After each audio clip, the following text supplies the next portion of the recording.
Thank you so much, Mr. Chair. And thank you for the subcommittee for making it possible for the Tribal Emergency Response Resources Act to have a hearing today. This is an exciting development for tribal communities in my district and beyond, and I'm grateful for your partnership, Mr. Chair, in advancing this bipartisan legislation.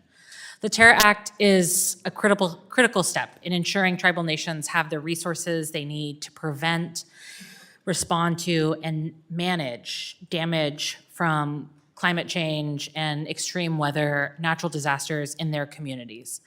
My bill does this by, as you have heard, establishing an interagency framework under the Department of Interior for coordinating prevention, creating a single comprehensive plan to integrate federal resources to address tribes' environmental flexibility due to climate change, and initiating streamlining of statutory, regulatory, and administrative requirements to reduce burdens on tribal nations and promote self-determination. I introduced this bill alongside Representatives Gluesenkamp-Perez from Washington and Simpson from Idaho, at a critical juncture for tribal nations where the effects of extreme weather are only compounding.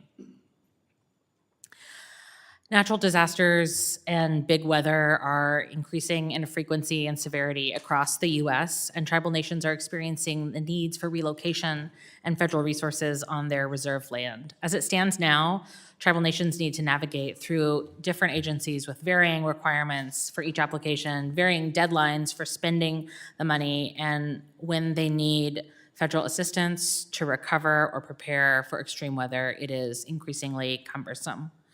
As everyone here knows well, tribal nations have stewarded the lands we live on and the water we fish and travel and recreate in since time immemorial, and it's imperative that we uphold our end of the deal to them that we made by ensuring they have access to the resources they need to protect their communities.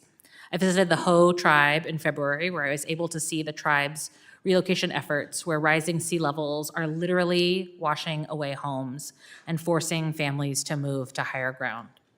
For tribes in my district like the Hoh, it's important that we remove red tape for tribal nations to attain federal funding. This is about upholding our treaty and trust responsibility and making government more efficient. I'm proud to sponsor this legislation and hear from our witnesses today, including Chairman Swanson from the Shoalwater Bay Indian Tribe, and I thank Director Mercier for his testimony and support of this bill. Thank you, Mr. Chair.